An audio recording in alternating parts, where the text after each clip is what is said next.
Reza, kami akan bawa Anda melihat bagaimana pernyataan dari Menko Polhukam Hadi Cahyanto. Dalam pernyataannya menyebutkan dari hasil forensik pun kami sudah bisa mengetahui bahwa siapa user yang selalu menggunakan passwordnya dan akhirnya terjadi permasalahan-permasalahan yang sangat serius ini. Baik, itu yang dinyatakan Menko Polhukam. Ada pandangan mengenai pernyataan Menko Polhukam ini? Sudah tahu siapa yang menggunakan usernya dari data-data ataupun juga password yang digunakan, Abah? Kalau password yang digunakan kemudian tak tahu, saya tanyakan sama Menko Polhukam kenapa nggak mulai melakukan investigasi ke negara-negara lain. Karena aplikasi operating system semuanya yang digunakan di kita, itu juga digunakan berbagai negara lain. Jadi kalau bisa menembus passwordnya seseorang, tahu dia dalam lokal di sini, ilmu yang sama digunakan untuk menembus dan kemudian ngecek informasi intelijen dari negara-negara yang lain. Indonesia bisa kaya tuh pemerintahnya, kemudian badan intelijennya bisa mempunyai semuanya aksesibilitas kepada yang lain-lain. Jadi nggak terlalu lah, saya nggak bisa bilang enggak ataupun enggak ya. Tetapi tergantung, kalau dibilang ada 1-2 orang yang saya bilang, oh saya tahu passwordnya, ya mungkin kenal sih.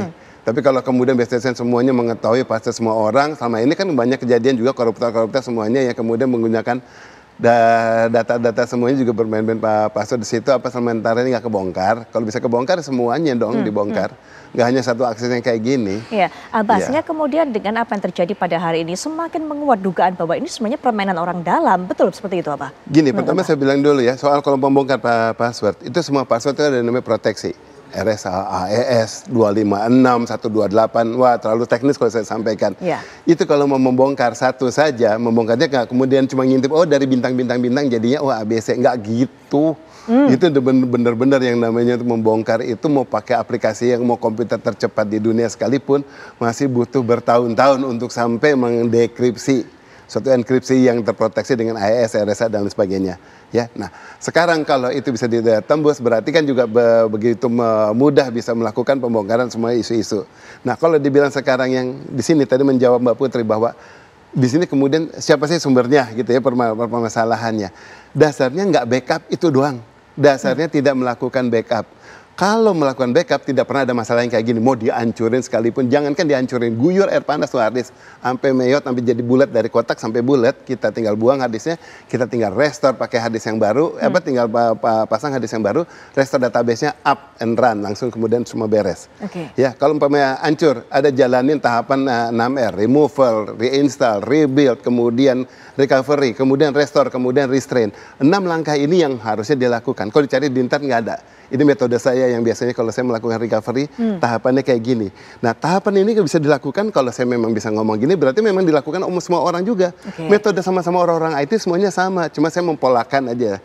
Tetapi kalau langkah di sini masa semua orang-orang IT bisa melakukan hal yang kayak gini, sementara PDN segitu semua nggak ada. Ya karena nggak bisa. Karena mereka tidak ada backupnya. Nah, backup kemudian bangganya Menteri langsung saja bilang yang Budi Ari pada saat di rapat dengan Kominfo menyatakan bahwa dia sudah menemukan bahwa Menteri yang terdahulu menyatakan backup itu harusnya dinyatakan ternyata opsional. Sedangkan Budi Ari mulai bilang sekarang backup itu harus mandatori. Dengan bangga itu di Komisi 1 mengutarakan di situ. Itu malah salah. Gitu loh. Kalau umpamanya itu sekarang saya mengutip pernyataan Ibu Mutia Hafid ya yang waktu itu bilang kalau Kominfo itu melakukan langkah yang kebodohan nggak punya backup dan solusi yang diberikan sekarang melakukannya mandatori itu juga menunjukkan semakin ada kebodohannya. Kenapa kebodohan? Beliau itu diangkat jadi Menteri Kominfo bukan baru kemarin ini kan, tetapi dari yang sejak dia mulai menggantikan Pak Plate, di situ harusnya orang yang concern dia melihat area-area yang kritis di area dia, di situ dipastikan bahwa backupnya itu kemudian harusnya memang udah harus mandatori. Nggak nunggu sampai ada masalah baru memastikan itu mandatori apa opsional. Itu satu. Yang kedua, kalau dia umpamanya dia bilang yang dulunya adalah opsional, ketentuannya dari Pak Plate, kan di bawahnya Pak Plate juga ada dirjennya, ada staff-staffnya, ada orang-orang IT-nya juga di Kominfo. Masa semuanya menyetujui bahwa backup itu harus opsional? Padahal yang benar adalah mandatori. Masa yang nggak ada mengkoreksi menterinya, baru yang sekarang seorang menteri bilang, oh itu harusnya mandatori, jebret, semuanya ngikut.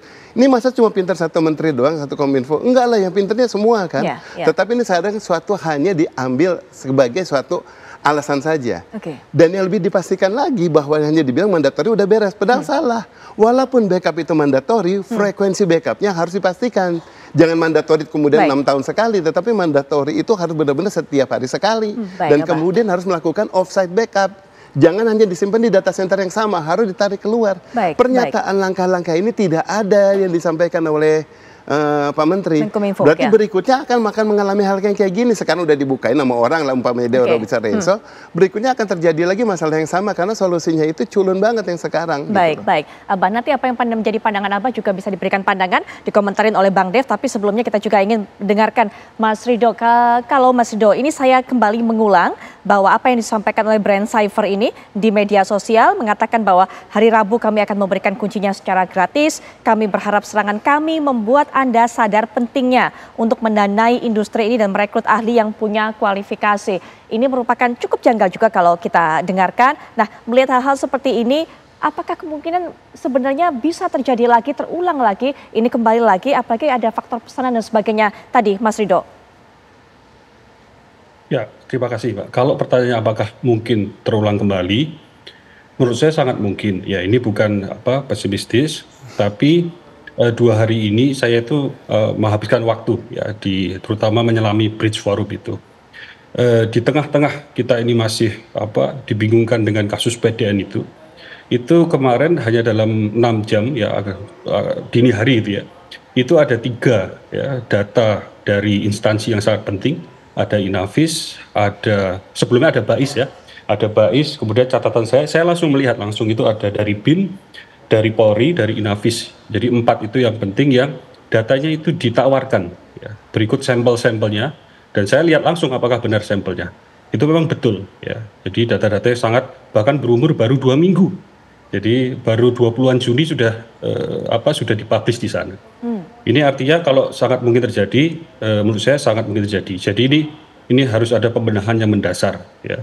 Baik dari sisi teknis dan juga non teknis, termasuk sumber daya manusianya, dan kita dengar bahwa anggaran untuk perawatan itu sangat besar, ya 700 miliar perawatan server itu. Jadi itu bisa kita menggunakan fitur-fitur paling canggih dengan SDM-SDM terbaik jika menginginkan itu sangat bisa. Artinya dengan dana yang begitu besar sejauh ini sebenarnya pemanfaatan dana tersebut belum cukup maksimal kalau menurut Mas Ridho? Iya, jadi menurut saya itu dana terlalu besar, ya entah itu kemana ya, itu yang bisa menjawab Kominfo sendiri. Ya, karena kenapa saya sebut terlalu besar? Saya pribadi sekarang juga mengelola server, ya yang kelasnya tidak sebesar PDN, tapi yang mungkin hanya host beberapa service saja. Ya itu di sini di Yogyakarta kita menerapkan backup standar ya. Kita otomatis dan segala macam seluruh image dari setiap virtual mesinnya dan seterusnya. Kita menerapkan hal-hal seperti itu dan dengan cost yang sangat murah dan fitur-fitur keamanan kita juga menggunakan yang berbayar itu tidak semahal. Kita tidak membayangkan kalau 700 miliar dalam setahun itu kan berarti 1,9 miliar per hari untuk perawatan itu dan masih juga tidak dilakukan backup tadi. Jadi menurut saya bukan hanya tidak optimal ya. Mungkin mohon maaf ya ini dengan segala hormat, tapi kapasitasnya jauh ya dari standar untuk merawat atau membangun PDN tadi. Belum ada, tidak hanya kesadaran tapi knowledge-nya mungkin masih perlu upgrade itu kira-kira.